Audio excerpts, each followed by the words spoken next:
Bonsoir et bienvenue. Je suis ravie de vous retrouver pour cette conférence Maison de santé, s'unir pour mieux agir, animée par Karine Giraudon, directrice de Boss Medical Center. Je m'appelle Ludmila Vogler et je suis la responsable pédagogique d'HEM Santé. HEM Santé est la première business school spécialisée dans le secteur de la santé. Notre programme innovant permet d'obtenir la double compétence management et santé et répond aux enjeux d'un domaine en pleine croissance dans lequel manquent des profils qualifiés et adaptés. Pour en savoir plus, vous pouvez vous inscrire via notre site internet à notre prochaine réunion d'information prévue le 29 juin prochain à 18 h. Mais pour l'instant, la parole à Karine Giraudon qui vous présentera son parcours, les enjeux de maisons de santé en France. Vous pourrez nous poser des questions à la fin de cette présentation via le chat de votre écran. Je vous remercie et bonne conférence à tous. Donc, je suis Karine Giraudon, je suis directrice de la société Boss Medical Center et nous accompagnons les collectivités locales et les professionnels de santé à la création de maisons de santé.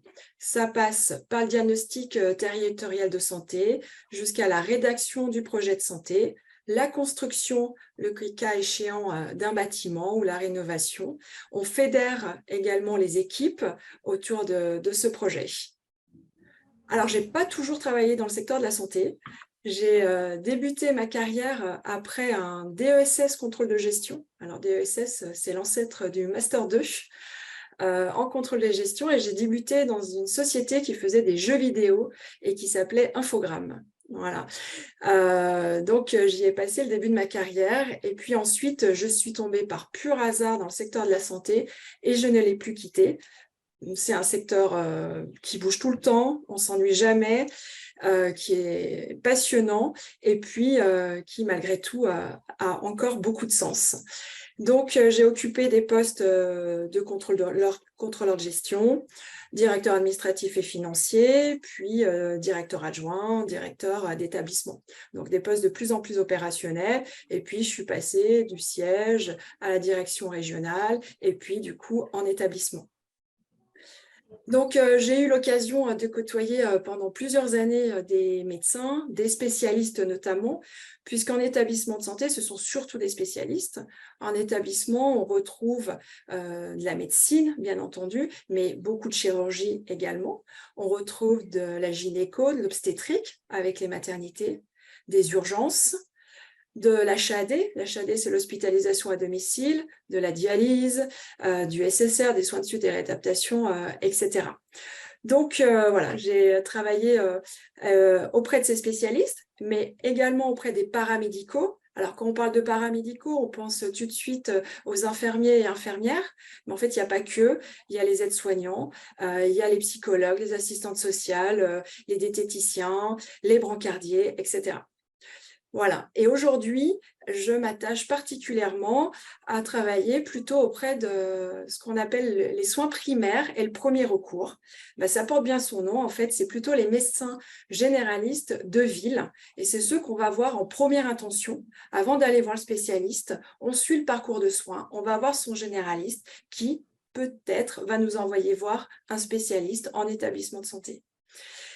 Et du coup, c'est l'objet de notre conférence aujourd'hui. On va évoquer plus précisément les maisons de santé. Je vous propose de partager mon écran.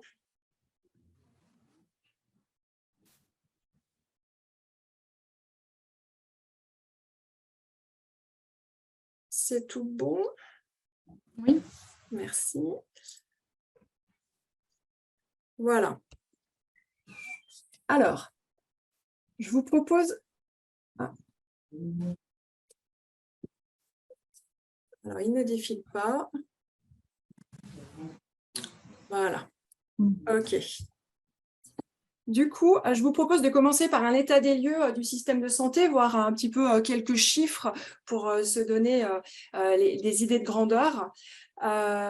Donc, ce sont des chiffres de 2018, donc qui ont un peu évolué, mais pas énormément non plus. Le secteur hospitalier, c'est plus de 3000 établissements et plus de 400 000 lits en France. C'est 12 millions de patients qui sont hospitalisés pour une nuit ou plus chaque année, pardon. Il y a en France plus de 645 structures d'urgence, donc c'est les urgences telles que vous les connaissez, et plus 95 urgences spécialisées en pédiatrie. Il y a 104 SAMU et 466 SMUR. Alors le SAMU, c'est le centre qui reçoit les appels et qui peut éventuellement aussi envoyer des véhicules. Et puis il y a des antennes avec qui chaque SAMU travaille, à des SMUR autour du SAMU pour se répartir sur tout le territoire. Et donc ce sont les 466 SMUR. Et ça représente également 20 millions de passages aux urgences par an. Et puis, il y a la médecine de ville, donc le premier recours dont je vous parlais. C'est en France plus de 100 000 médecins libéraux, plus de 1000 maisons de santé. Alors, on verra qu'en 2023, il y en a un peu plus aujourd'hui. C'est 1933 centres de santé. Nous verrons également quelle est la différence entre une maison de santé et un centre de santé. Il y a également 200 projets de communautés professionnelles territoriales de santé. C'est ce qu'on appelle les CPTS. On verra également de quoi il s'agit. Et puis, il y a un maillage d'infirmiers libéraux, 116 000, et des kinés, plus de 61 000. Et la médecine de ville, il ne faut pas non plus oublier les pharmacies et les laboratoires. Donc, plus de 20 000 pharmacies et plus de 1000 laboratoires en France. La santé, c'est environ à 200 milliards de dépenses publiques par an, et ça représente 11,7% de notre PIB. Alors, un état des lieux du système de santé, je ne vais rien vous apprendre. Vous savez déjà qu'évidemment, il y a certains territoires qui manquent cruellement de médecins. Alors, c'est vrai partout. À des endroits, c'est plus compliqué que d'autres. C'est difficile parfois d'obtenir un rendez-vous rapidement. C'est parfois difficile pour certains patients d'obtenir un patient traitant qui va pouvoir les suivre. On est confronté également au vieillissement de la population. Et puis au développement du coup de maladies chroniques qui demandent des prises en charge un peu différentes de ce qu'on pouvait avoir l'habitude. Et puis du côté des professionnels de santé, eh bien, on en entend beaucoup parler, leur charge administrative qui est assez lourde. Ils ont également le sentiment de manquer de reconnaissance dans leur pratique. Ils estiment qu'ils n'ont pas assez de temps pour soigner, qu'il y a plein d'autres choses qu'ils doivent faire et du coup, pas assez de temps pour se consacrer aux patients. Ils sont encore beaucoup isolés et on constate également qu'il y a encore un grand cloisonnement entre justement les établissements de santé et puis la médecine de ville. Alors, c'est vrai que quand on va voir son médecin et qu'ensuite il nous envoie voir un spécialiste en établissement de santé, il y a toujours un compte-rendu, il y a aujourd'hui des liaisons informatiques pour que le médecin généraliste ait les informations, mais c'est quand même très cloisonné et en fait, la prise en charge, elle manque encore de globalité. Et du coup, les maisons de santé peuvent répondre à toutes ces problématiques, en partie en tout cas. Et cette année, au mois de mars, il y a notre ministre de la Santé, François Braun, qui a annoncé un véritable objectif de développer les maisons de santé, puisqu'il a annoncé le projet et l'objectif de la création de 4000 maisons de santé d'ici 2027. Alors, il y a déjà plus de 2000 maisons de santé en France aujourd'hui, donc il y a 3 ans pour en créer, en développer encore 2000. Et puis, il y a 1731 maisons de santé qui existent déjà et qui ont signé les ACI. Alors, on verra dans la présentation ce qu'est les ACI, ce que ça représente. Et puis, il y a des infirmières aussi, qui travaillent en maison de santé pour plus de 9000 libéraux et il y a environ 8255 médecins généralistes qui travaillent actuellement au sein d'une maison de santé. Alors voilà, là c'est une carte avec la répartition des maisons de santé actuellement en France. Alors on voit qu'il y en a de partout, mais on voit également qu'il y a des endroits qui sont plus clairsemés que d'autres, notamment au niveau du centre de la France, un peu dans le sud-ouest, enfin dans la diagonale nord-est, sud-ouest. Donc voilà, le vrai enjeu, c'est d'aller et bien évidemment répondre à ces besoins de la population en termes de maisons de santé. Alors, qu'est-ce qu'une maison de santé? En fait, on parle de maison de santé, c'est pas si récent que ça. Même si François Braun vient d'annoncer vraiment un gros lancement pour les développer, on en parle depuis 2007. Et ça a déjà été en 2007 introduit dans le Code de la santé publique. Et puis, il y a eu des modifications assez régulièrement en 2009, 2011, 2016. Et dès 2009, c'est assez intéressant, on a un rapport qui était commandité à l'époque par Roselyne Bachelot et qui dit « Le constat global est clair, le dispositif de premier recours est à bout de souffle, il ne répond plus ni aux attentes des professionnels, ni aux préoccupations des autorités publiques et n'est plus apte à répondre aux évolutions démographiques et épidémiologiques de la population. » C'est dire, et ça c'était en 2009. Donc voilà, il y a eu suite à ça un balbutiement de création et d'action pour résoudre ces points. Et voilà, ça s'accélère à présent. L'objectif, dès 2007, c'était déjà d'ouvrir aux professionnels libéraux un monde d'exercice collectif, qui soit plus isolés, tout seuls dans leur coin, en fait. C'était vraiment l'objectif. Alors, je vous passe les articles du Code de la santé publique, qui ne sont pas les plus passionnants. On va voir plus concrètement ce qu'est une maison de santé. Donc, ce sont des professionnels qui vont se regrouper sur une zone géographique, hein, évidemment sur un territoire de santé, et ils vont se regrouper autour d'un projet commun. En fait, ce n'est pas seulement des médecins qui vont se mettre dans un même bâtiment et puis travailler les uns à côté des autres. Ce n'est pas ça du tout une maison de santé. Une maison de santé, c'est qu'ils vont avoir un projet commun et des objectifs communs de prise en charge de la population. Ils vont vraiment travailler ensemble. Les maisons de santé, on s'imagine le bâtiment avec tous les professionnels dedans, mais en fait, il faut savoir que les professionnels qui travaillent dans une maison de santé, ils ne sont pas forcément tous dans le même bâtiment. En fait, vous pouvez avoir des professionnels qui vont être à l'extérieur, peut-être à côté ou peut-être à l'autre bout de la ville, mais ils vont quand même faire partie du même projet de santé, donc du coup, quand même de la même maison de santé, et ils vont travailler en coordination, même s'ils ne sont pas dans les mêmes locaux.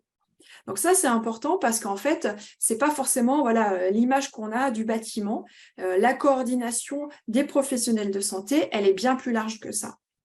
Et puis du coup, en fait, comment ça se fait? C'est parce que peut-être qu'au moment où la maison de santé s'est créée, eh bien, il y a par exemple des infirmières, elles étaient propriétaires de leur bureau, de leurs locaux, ça leur convenait, qu'elles n'ont pas souhaité rejoindre le bâtiment. Mais par contre, oui, elles travaillent en coordination avec les professionnels du bâtiment. Peut-être qu'aussi, il n'y a plus de place dans le bâtiment. Ça arrive parce qu'au bout d'un moment, ça a des effets très positifs et ça fait boule de neige. Il y a beaucoup de professionnels qui veulent rejoindre la coordination, puis il n'y a peut-être plus de place dans le bâtiment. Mais ce n'est pas grave en fait, ils vont quand même travailler ensemble. Donc, une maison de santé, vous l'avez compris, ce n'est pas un établissement de santé, donc il n'y a pas d'hébergement, c'est du soin. La maison de santé aura aussi la particularité d'avoir des actions de santé publique et de faire de la prévention et l'éducation pour la santé, ce que ne va pas forcément faire un médecin indépendant, isolé, mais la maison de santé elle aura cette vocation également d'action de prévention, surtout. Alors, qui peut faire partie de la maison de santé? Ce sont les professionnels médicaux, donc les docteurs, les spécialistes, et les chirurgiens dentistes, les sages-femmes, et toutes les professions d'auxiliaires médicaux. Donc, ce sont les infirmiers, les kinés, les podologues, les orthophonistes, orthoptistes, les manip radio, les diététiciens notamment. Et puis, il y a, comme je vous l'ai dit tout à l'heure, il ne faut pas oublier les pharmaciens et les biologistes qui peuvent également faire partie de la maison de santé et du projet de santé. Et donc, toute cette équipe, c'est ce qu'on appelle l'équipe de soins primaires. Voilà. En fait, il y a d'autres professions telles que les ostéopathes, les psychologues, qui ne sont pas auxiliaires de santé, qui sont pas auxiliaires médicaux, pardon, et du coup qui normalement, sur le papier, ne peuvent pas adhérer au projet de santé ou à la maison de santé. En fait, dans les faits, ils vont quand même pouvoir y adhérer par convention et quand même pouvoir toucher indirectement des subventions que la maison de santé va pouvoir toucher. Donc, indirectement, tous les professionnels de santé peuvent quand même travailler en collaboration. Et bien heureusement, j'ai envie de dire. Alors, comment on constitue une maison de santé? En fait, il faut qu'il y ait 2 médecins généralistes et un paramédical. C'est obligatoire. En fait, on n'aura jamais une maison de santé s'il n'y a pas 2 médecins et un paramédical. Donc, ça peut être une infirmière, ça peut être un kiné, ça peut être une autre profession. Il ne faut pas croire qu'on va construire une maison de santé, on va mettre marqué maison de santé dessus et que les professionnels, les projets, il va arriver. Ça, c'est pas vrai, ça ne marche pas. En fait, il faudra toujours qu'il y ait un noyau dur au départ, au moins de 2 médecins et d'un paramédical qui ont envie de créer quelque chose. Sinon, c'est voué à l'échec. Et en fait, après, on voit que même s'ils sont que 2 ou 3 au départ, ça va fédérer autour les autres professionnels qui travaillent pas très loin, ou alors les jeunes professionnels qui vont s'installer. En fait, le projet, il est tellement motivant et intéressant en général que ça grossit toujours. Alors, les professionnels doivent créer une association de loi 1901. Donc là, je vous donne tout l'arrière de la maison de santé, ce que les patients ne voient pas. C'est très structuré. Du coup, il y a une association de loi 1901 qui est créée. Pourquoi? En fait, pour l'officialiser et puis la structurer. Et ça permet aussi de toucher des premières subventions. Parce qu'en fait, l'État aide beaucoup la création de maisons de santé. Et donc, ils vont aider financièrement au démarrage par des études, etc., d'études de faisabilité, par exemple. Et du coup, ça permet de toucher des fonds et de conventionner. Sans cela, ça ne serait pas possible. L'étape primordiale, c'est de réaliser un diagnostic territorial de santé. Alors, c'est quoi? En fait, c'est très statistique, mais on va aller analyser la zone géographique où sont les médecins. On va essayer de comprendre quelles sont les forces et les faiblesses du territoire, c'est-à-dire aller essayer de voir combien il y a de médecins, quel est leur âge, l'évolution de la pyramide des âges, est-ce que c'est vieillissant, est-ce que ce sont plutôt des jeunes praticiens, on va aller voir les médecins généralistes, les dentistes, les infirmières, les sages-femmes, etc., pour bien comprendre en fait quelle est l'offre de soins du territoire. On va aussi analyser la population, la typologie de la population, pour comprendre quels sont les besoins en fait sur le territoire. Et c'est important parce qu'en fait, la maison de santé et les médecins, les professionnels de santé, ils vont travailler dans le sens pour améliorer ce qu'ils vont trouver statistiquement, en fait. Quel est le besoin du territoire?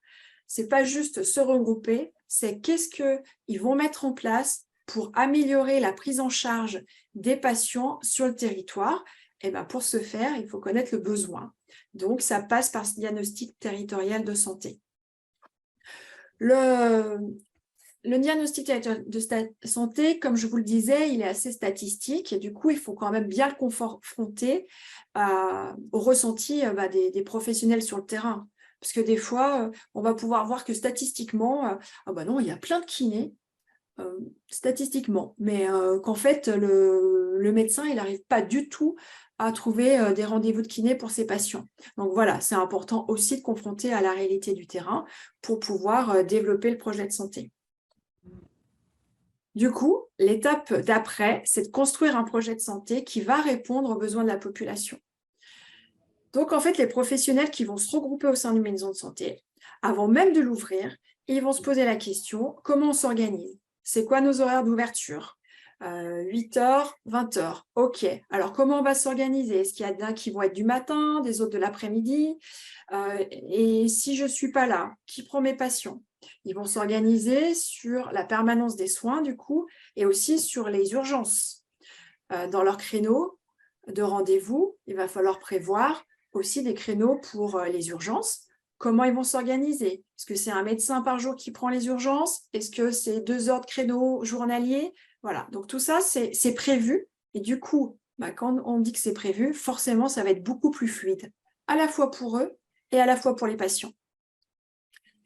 Ils vont travailler aussi sur la rédaction de protocoles.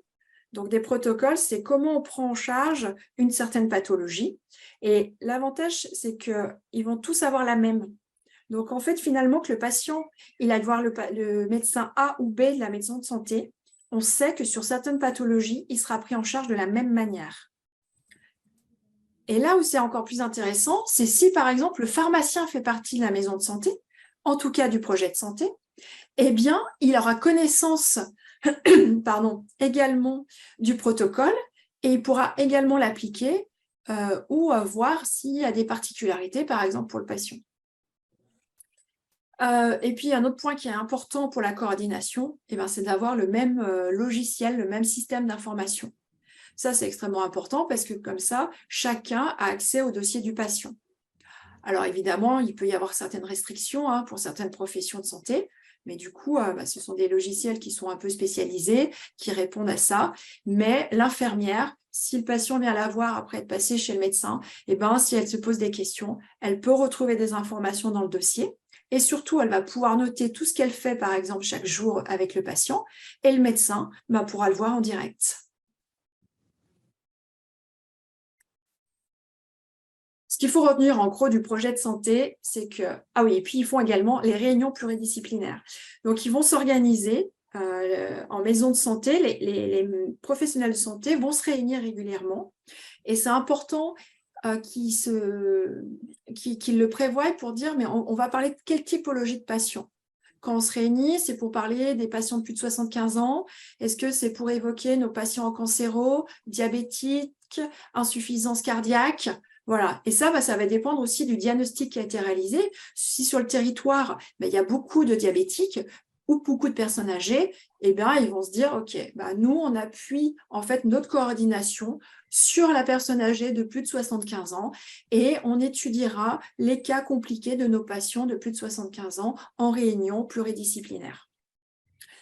Il faut le logiciel partagé, vous avez compris quel était l'intérêt, le protocole des soins, et puis, je n'ai pas assez parlé de ça, des actions de prévention. Vraiment, les maisons de santé doivent faire de la prévention.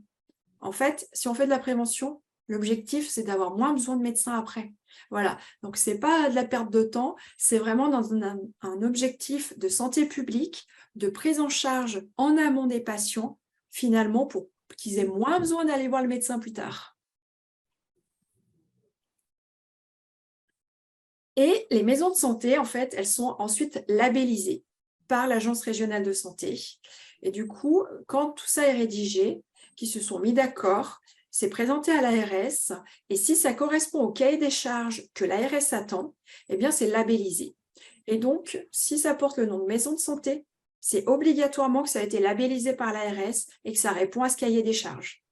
Donc, si vous allez voir une maison de santé, un professionnel en maison de santé, vous pouvez être assuré qu'il va travailler de cette manière-là.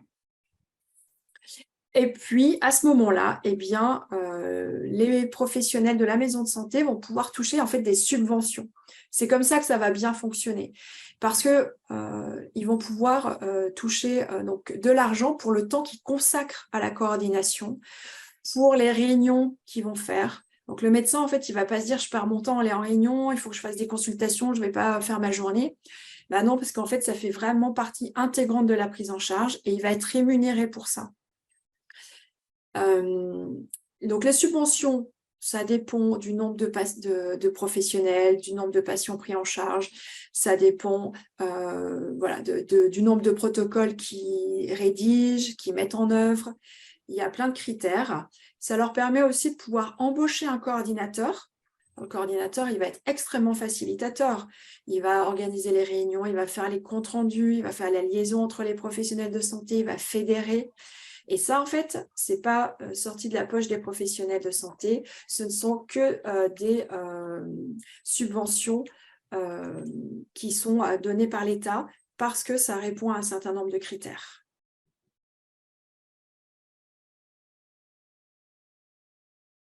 Voilà. Bon, ensuite, c'est un peu technique, mais vous connaîtrez tout de la maison de santé. Les professionnels de santé doivent se mettre en société, ça s'appelle une SISA, une société de soins ambulatoires qui va permettre de percevoir ces subventions. Et puis, ils vont se les répartir. Chaque maison de santé va se les répartir comme elle l'entend. Elle peut voilà, rémunérer les réunions, elle peut payer aussi le logiciel. Ça, c'est extrêmement important aussi pour motiver les professionnels de santé à faire partie de la maison de santé. Je pense par exemple aux infirmières dont les logiciels de coordination ne leur permettent pas de facturer leurs actes à la sécurité sociale. Donc en fait, si on veut qu'elles fassent partie de la maison de santé, il faut qu'elles aient 2 logiciels. Le leur pour facturer à la sécurité sociale et celui de la coordination de la maison de santé où il y aura les dossiers des patients qui sont partagés. Donc, ça lui fait des frais. Et en fait, elle ne va pas être motivée s'il faut en plus qu'elle paye pour pouvoir rentrer dans la coordination. Et bien, du coup, les subventions vont par exemple pouvoir venir payer les logiciels, le système informatique, pour vraiment que ça soit neutre pour les professionnels de santé et qu'ils n'y retrouvent qu'un intérêt vraiment de dynamisme et de prise en charge, d'amélioration et de fluidité.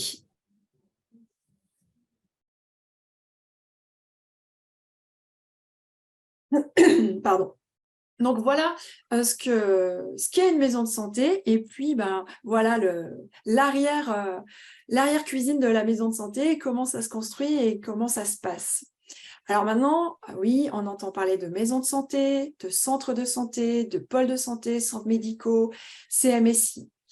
Alors, maisons de santé et centres de santé, ce sont exactement les mêmes choses. Il y a la même labellisation par l'ARS, les mêmes critères des cahiers des charges et la même prise en charge. Ça sera les mêmes types de prise en charge.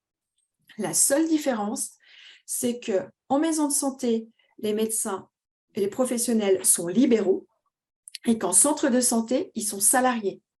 Mais en fait, pour le patient, c'est complètement neutre et transparent. Il ne le sait même pas, en fait, finalement, s'il va voir son patient, s'il est salarié ou s'il est libéral, s'il va voir le médecin. Et voilà, moi je trouve ça assez génial parce qu'en France, il y a cette liberté qui est donnée aux professionnels de santé de pouvoir être libéraux, entrepreneurs, indépendants, ou alors d'être salariés. Et finalement, ça ne fait pas d'inégalité entre les deux. Ils vont pouvoir prendre en charge de la même manière les patients. Ensuite, donc les autres dénominations que vous pourrez entendre, eh bien, elles ne sont pas labellisées par l'ARS et normalement, ils ne touchent pas les mêmes types de subventions, etc. Et ils n'ont pas les mêmes critères d'exigence. Alors après, ça ne veut pas dire que dans un pôle de santé, les médecins ils vont juste être les uns à côté des autres sans se parler et sans échanger sur les patients. Peut-être qu'ils vont quand même mettre des choses en place. Seulement, ça ne sera pas officiel. Les CMSI, c'est encore autre chose. C'est plutôt donc c'est des centres de soins immédiats. Donc là, le but, c'est vraiment de pouvoir recevoir un patient dans la journée et que le patient puisse trouver un médecin.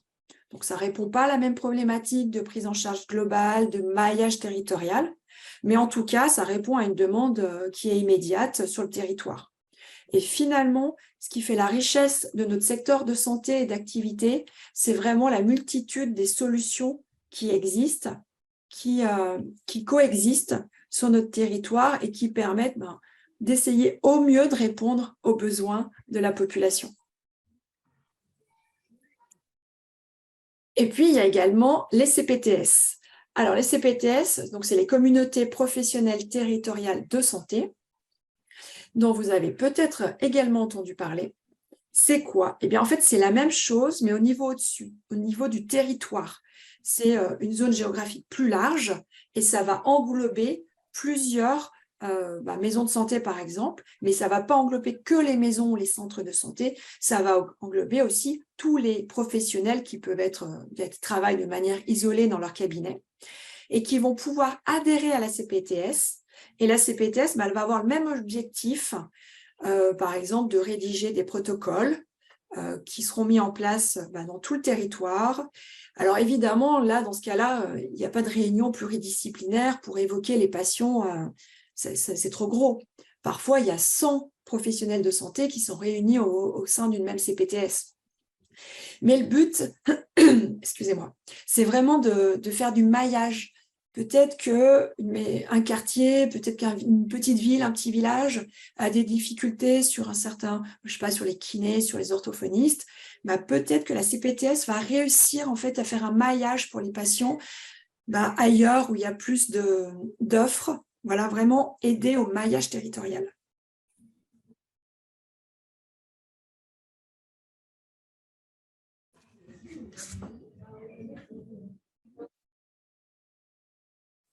Alors, quels sont finalement les avantages de la maison de santé pour les professionnels de santé? On vient quand même de l'évoquer pas mal. C'est de ne plus être isolé, de pouvoir échanger avec les confrères, ça vous l'aurez compris. Ça, c'est important. On ne se rend pas compte à quel point ça peut être difficile pour un professionnel de santé d'exercer tout seul dans son coin. Alors même si parfois ils sont 2 ou 3 dans un cabinet, hein, mais de ne pas prendre le temps de pouvoir échanger, c'est très difficile. Moi, je me rappelle au début de ma carrière, je venais de commencer dans la santé et je travaillais avec un médecin DIM. Alors, un médecin DIM dans les établissements de santé, c'est un médecin qui ne fait plus que de l'administratif. Il va aider au codage et à la facturation en fait des actes réalisés en établissement de santé. Et moi, j'étais très surprise qu'un médecin ne fasse plus que ça. Parce qu'en général, même les médecins DIM, ils ont toujours une activité de généraliste ou d'autres spécialités, mais une activité où ils voient des patients, et puis cette activité purement administrative à côté. Et elle, non, elle ne faisait plus que de l'administrative. Elle avait quitté, en fait, l'objet pourquoi, à mon sens, elle avait fait des études et de soigner. Et en fait, elle m'a expliqué qu'au début de sa carrière, elle s'est donc installée en cabinet. Et toute la journée, elle voyait des patients. Toute la journée, elle les écoutait. Et puis elle écoutait leurs difficultés, leurs douleurs, leurs problématiques, parfois plus que ça. Et pour elle, c'était très, très lourd. Et elle me disait, mais tu imagines pas, Karine, je suis toute la journée à les écouter. Il faut que je décide toute seule de la prescription que je vais leur donner, parfois sur des cas difficiles.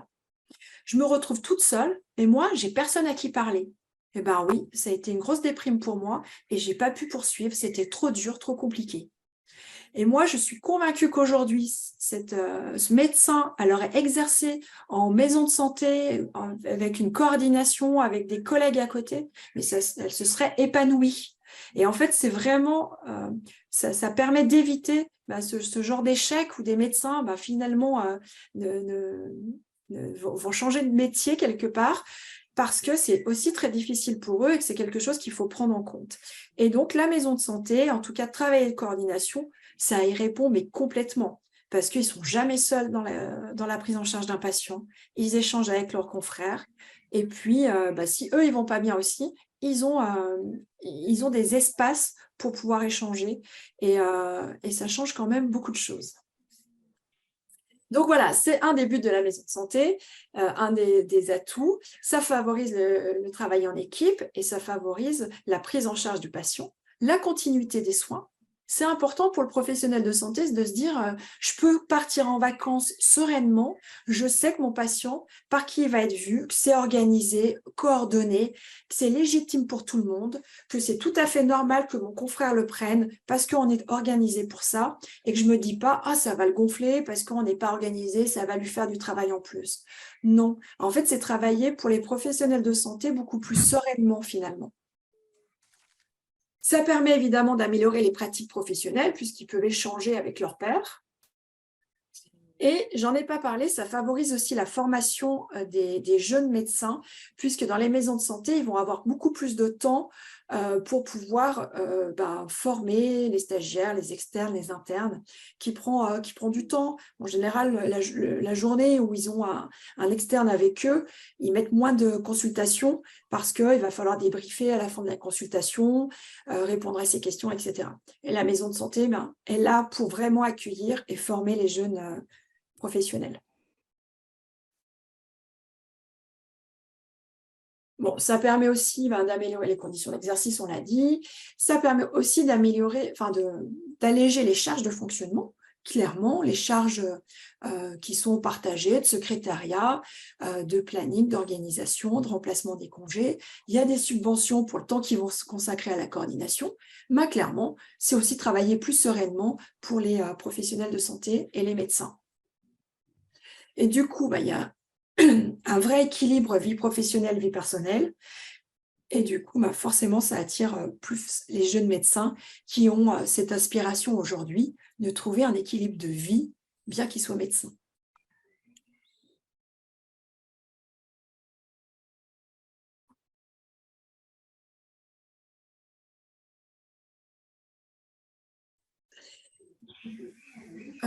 Oui, du coup, exercer en maison de santé, j'ai déjà plusieurs fois entendu, on m'a dit, oui, mais en fait, c'est bien beau de créer des maisons de santé, on va regrouper les médecins, mais en fait, il n'y aura pas plus de médecins au final. Alors oui, c'est vrai. Tant que le temps ne sera pas passé pour la libération du numerus clausus et le temps que les médecins soient formés, il va se passer un peu de temps, et oui, il n'y aura pas plus de médecins. Mais en revanche, ils vont prendre en charge beaucoup plus de patients. Et l'objectif des maisons de santé, c'est pas d'augmenter le nombre de médecins, ça effectivement, ça ne va pas les former, mais ça va permettre de fluidifier l'organisation, d'améliorer les prises en charge et donc de prendre plus de patients en charge. C'est ça l'objectif en fait. Et on estime aujourd'hui qu'une maison de santé, le fait de travailler en maison de santé, les médecins, ça leur permet de prendre 600 patients en plus chaque année. Donc, vous faites le calcul, il y a déjà plus de 2000 maisons de santé, il y en a 2000 qui vont être créées et chaque maison de santé permet de prendre 600 patients en plus chaque année. Donc voilà, c'est là l'objectif en fait. C'est vraiment d'améliorer, de fluidifier la prise en charge et du coup, de gagner en efficacité finalement.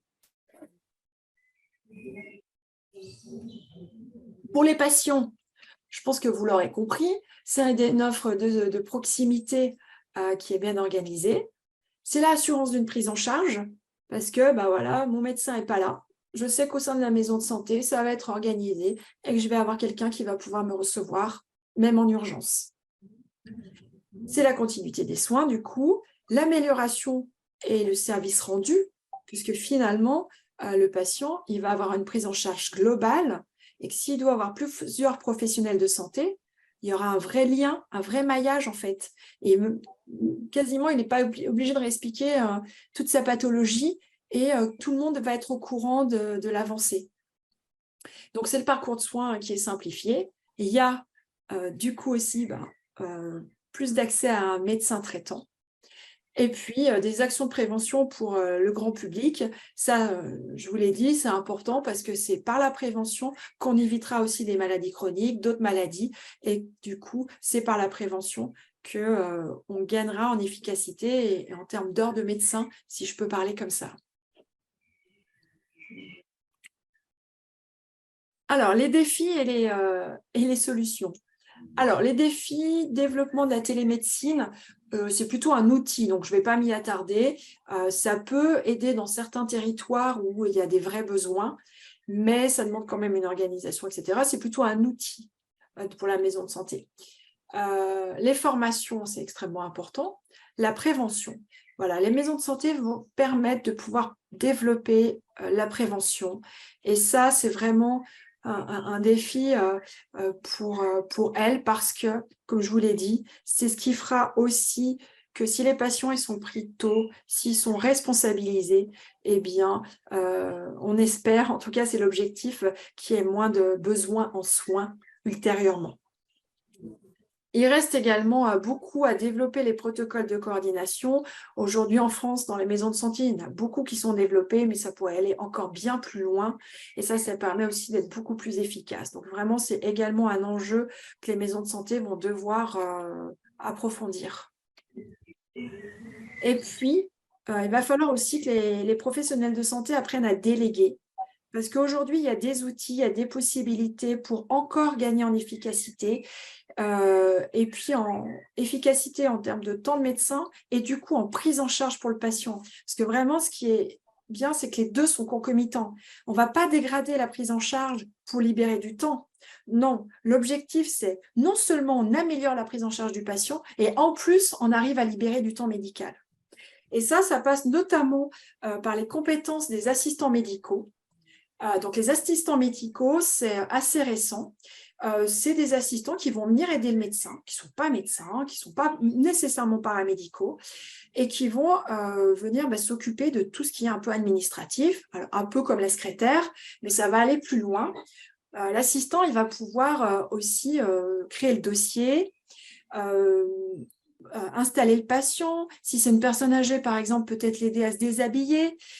Et la personne va prendre les constantes du patient, va l'interroger, va faire tout l'historique, les antécédents, va tout noter dans le dossier patient. Et du coup, quand le médecin arrive, eh bien, il a déjà toutes les informations. Le patient est prêt à être ausculté et il va pouvoir échanger directement sur le pourquoi le patient est là, sans repasser par tous les antécédents, etc., qu'il aura déjà sous les yeux.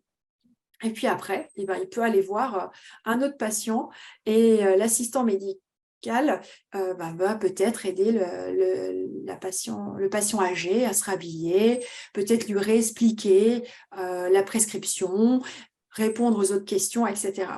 Et du coup, ça, il faut bien imaginer que ça va lui faire gagner du temps médical et que le médecin va pouvoir augmenter le nombre de patients vus.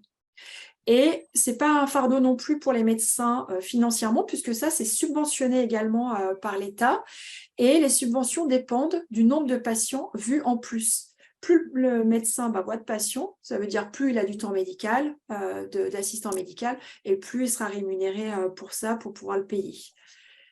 Et ça, c'est aussi, ça vient d'être mis en place, ça commence à être mis en place.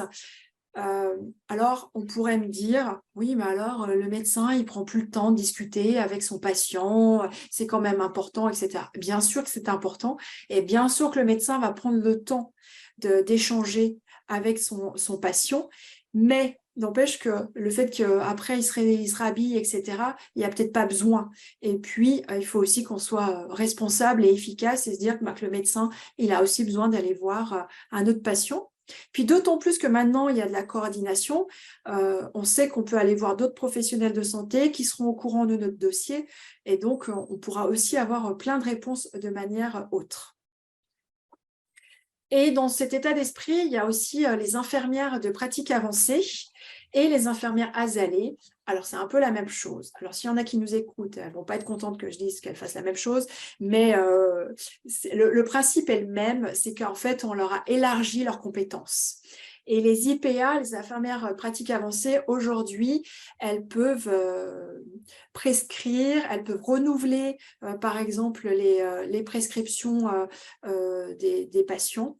Le médecin généraliste, par exemple, s'il découvre un patient qui est diabétique, eh bien, ce n'est pas le médecin généraliste qui va prendre 1 heure pour expliquer tout le fonctionnement, toute la prise en charge à son patient.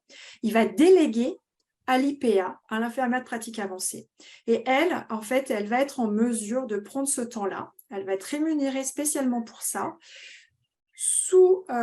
avec la responsabilité du médecin quand même, qui lui aura transmis le dossier, etc. Mais c'est elle qui prendra l'heure nécessaire pour expliquer à un patient qui vient de découvrir son diabète, etc., les protocoles. Et puis, c'est elle que le patient pourra voir très, très régulièrement, et beaucoup plus régulièrement que s'il avait vu son médecin généraliste. Et du coup, il aura une prise en charge bien meilleure, et il peut être assuré que dans le cadre de la coordination, son médecin est au courant de tout ce qui se passe. Voilà, ça vraiment, c'est les défis à développer pour améliorer les prises en charge dans l'avenir, à mon sens. Et puis, il y a aussi l'article 51. Alors, je fais très vite parce que je crois qu'il reste... Après, il faut laisser un peu de temps pour les questions et les réponses. L'article 51, donc c'est un texte de loi qui a été mis en œuvre pour pouvoir déroger au financement habituel des prises en charge. Aujourd'hui, chaque spécialiste est rémunéré individuellement pour son acte ou pour sa consultation. Et on se rend compte que parfois, ce n'est pas le plus efficient. Je pense par exemple à l'obésité. Quand un patient s'est fait opérer d'une chirurgie pour l'obésité, à 2-3 ans, on s'aperçoit qu'il y a un fort taux d'échec parce que le patient, en fait, il ne va pas forcément à ses rendez-vous, parce qu'il est moins suivi. Mais du coup, c'est difficile d'avoir un suivi global parce que la rémunération ne s'y prête pas. Donc, ce qu'a dit l'ARS et l'assurance maladie, c'est vrai, on entend. Donc, proposez-nous des nouvelles organisations avec un mode de financement et nous, on est prêt à déroger au mode de financement habituel. Donc, si vous nous déposez un dossier, eh bien, on peut tester cette organisation et nous, on vous donnera une enveloppe financière pour la tester. Et si jamais elle fonctionne, eh bien, on la développera au niveau national. Donc, il y a une vraie volonté, en fait, d'essayer de trouver des innovations organisationnelles et une vraie volonté d'adapter le système financier à ces nouveaux types de prise en charge. Et du coup, par exemple, là, pour l'obésité, si c'est un parcours de soins où le patient, pendant 2 ans, il va avoir un coordinateur qui va l'appeler, qui va prendre ses rendez-vous, qui va l'inviter à des réunions thérapeutiques, à des réunions nutrition, etc., de sport. Et puis, on va l'inciter, on va lui dire, voilà, vous avez rendez-vous tel jour à telle heure. Il va venir, en fait. Et on voit que ça fonctionne très bien. Et puis, du coup, comme il y a un financement dédié, les professionnels, la coordinatrice ou le coordinateur, ils sont payés pour ça. Tout se passe bien. Donc, voilà, il y a une vraie volonté étatique d'essayer de faire évoluer le système de santé. Voilà ce que je pouvais vous dire sur les maisons de santé. J'espère que vous savez à présent de quoi il s'agit. Vous connaissez tout le revers de la médaille, de tout ce qu'il y a derrière en fait et comment ça fonctionne et les avantages pour notre système de santé. Merci beaucoup, Madame Giraudon. Merci, c'était passionnant. Maintenant, pour ceux qui souhaitent poser des questions, vous pouvez utiliser l'espace discussion pour poser vos questions.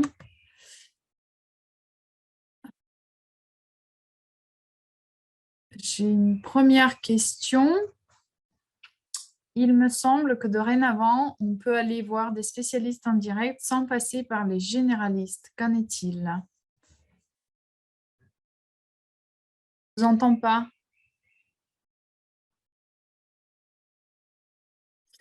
Oui. Voilà. Oui, tout à fait, c'est vrai. Et là, je pense que la personne veut parler de la loi Rist, de la députée Stéphanie Rist. Et c'est une loi qui vient juste d'être promulguée, je crois, le 19 ou 20 mai dernier. Et en fait, ça permet d'accéder directement à certains professionnels de santé où avant, il fallait passer par son médecin généraliste et pour pouvoir aller voir, par exemple, un kiné ou un orthophoniste. Et aujourd'hui, cette loi permet d'y aller directement si ça permet d'aller voir des infirmières en pratique avancée, dont je viens de vous parler, et des kinés, par exemple. Et on peut aller les voir en direct uniquement s'ils sont en hôpital, en clinique, en institut médico-social ou en maison ou centre de santé. Donc, ça rejoint ce qu'on vient de se dire. Et dans ce cadre-là, on peut aller les voir directement sans passer par le médecin généraliste. Et maintenant que je viens de vous expliquer comment fonctionne une maison de santé, vous comprenez pourquoi en fait, parce qu'on sait que de toute façon, il y aura une coordination et il y aura un lien à un moment ou à un autre qui sera fait grâce à la coordination. Et voilà, donc c'est ce qui permet de pouvoir aller les voir directement. Ça permet d'économiser une consultation de généraliste parfois pour aller voir un kiné où on sait ce qu'on a, ou l'orthophoniste, où l'orthophoniste va de toute façon faire un bilan. Donc, c'est effectivement également une avancée et qui est dans le même cadre que ce qu'on vient de voir. Et les orthophonistes, petite précision, si elles sont individuelles en ville, par exemple, et qu'elles ne font pas partie d'une maison de santé, si elles font partie d'une CPTS, voilà, que vous savez également aussi à présent ce que c'est, vous pouvez aller la voir directement. Merci. Une deuxième question. Quel délai faut-il prévoir pour constituer une maison de santé? Quel délai? Ça peut aller vite, mais ça peut aller moins vite aussi. Vous l'avez vu, il y a quand même pas mal d'étapes. Il faut arriver à fédérer des professionnels de santé. Il faut que le petit noyau là, dont je vous ai parlé arrive à fédérer. Alors, ils arrivent toujours à fédérer, ça marche toujours. Mais il faut quand même compter minimum 6 mois, le temps de se mettre d'accord, de rédiger, de se mettre d'accord sur les organisations, de le faire labelliser. et puis de la mettre en œuvre. C'est entre 6 mois vraiment minimum et 18 mois. Parce qu'après, il faut aussi créer la société, contractualiser avec l'assurance maladie, toucher les premières subventions, trouver le logiciel, etc. Voilà, 18 mois et il me semble raisonnable pour se dire le délai pour créer une maison de santé. Ça peut aller plus vite, mais voilà, entre 12 et 18 mois, c'est le délai raisonnable. Et puis, sachant que c'est la vie d'un projet. Donc, il y a des aléas. Il y a des fois des bonnes surprises et puis des fois des moins bonnes où ça peut prendre un peu de temps. Et puis, il y a des professionnels qui vont arriver, puis parfois des professionnels qui vont également partir du projet.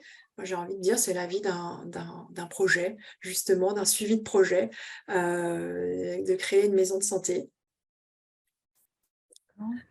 Merci beaucoup. On va prendre une dernière question puisqu'on s'approche de la fin de cette conférence.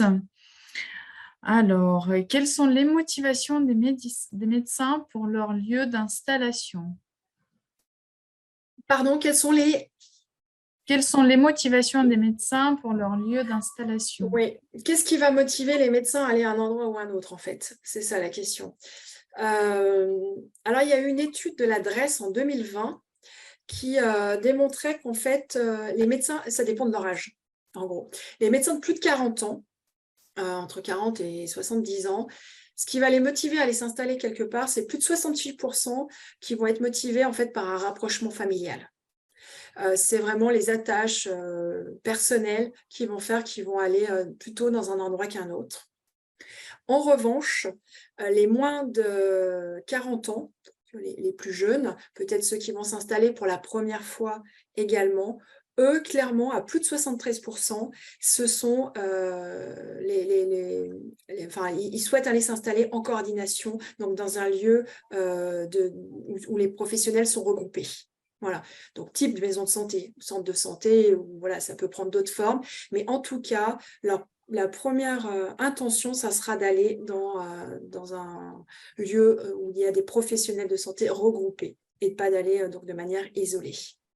Voilà, c'est vraiment ce qu'on retrouve. J'ai lu il n'y a pas très longtemps une thèse d'un étudiant grenoblois au CHU de Grenoble qui reprenait exactement la même chose et où même pour certains jeunes, c'était également le rapprochement familial en fait. Donc idéalement, rapprochement familial plus maison de santé et là, on peut attirer les médecins. Merci. Est-ce qu'on peut prendre une toute dernière question?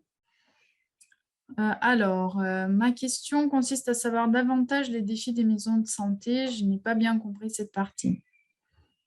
Les défis, le défi, ça va être de pouvoir s'organiser, ça on l'a bien compris, mais de déléguer ensuite. Vraiment, c'est de se dire, mon métier évolue et il va falloir que je puisse, enfin que les professionnels de santé travaillent vraiment en coordination, que les médecins délèguent par exemple aux infirmières de pratique avancée, délèguent aux autres professions de santé en fait. Pour moi, ça c'est un vrai défi parce que c'est pas forcément comme ça qu'ils ont eu l'habitude de travailler. Alors les jeunes un peu plus facilement, mais il n'y a pas que des jeunes qui arrivent sur les maisons de santé. Il y a aussi des professionnels qui ont déjà travaillé, même si c'est pas très longtemps. Voilà, donc il va falloir apprendre à travailler de cette manière-là, à se dire que c'est plus forcément la même méthode et que ce sont des nouvelles types de prise en charge, en fait. Pour moi, c'est le défi pour pouvoir faire en sorte que les maisons de santé fonctionnent. Puis du coup, comme je vous l'ai dit, de prendre en charge plus de patients. Voilà, mais tout en gardant la meilleure qualité de prise en charge. Voilà. Donc le défi, c'est prendre en charge correctement les patients, encore mieux, et de prendre plus de patients en charge en parallèle. Mais en fait, c'est possible. Voilà, il y a plein de maisons de santé où aujourd'hui, ça se réalise. Les prises en charge, finalement, sont améliorées parce qu'on réfléchit différemment et on arrive à prendre plus de patients en charge au sein de la maison de santé. Voilà. Et puis, la prévention, ça va être un défi aussi. Aujourd'hui, il y a pas tant de il y en a il y a de la prévention qui est faite au sein des maisons de santé, mais on pourrait encore plus la développer. Parce que développer la prévention, c'est, comme je vous l'ai déjà dit, aussi moins de besoins ultérieurement. Voilà, j'espère avoir répondu à la question. Merci beaucoup. Donc, notre conférence est terminée. Elle sera aussi diffusée ensuite sur notre site Internet. Donc, merci beaucoup à Madame Giraudon pour cette conférence. Merci beaucoup à tous pour votre participation. Voilà, on organisera d'autres conférences dans le cadre de l'école HEM Santé. Donc, n'hésitez pas à suivre l'actualité. Et je vous dis à bientôt. Merci beaucoup et bonne soirée. Merci, bonne soirée.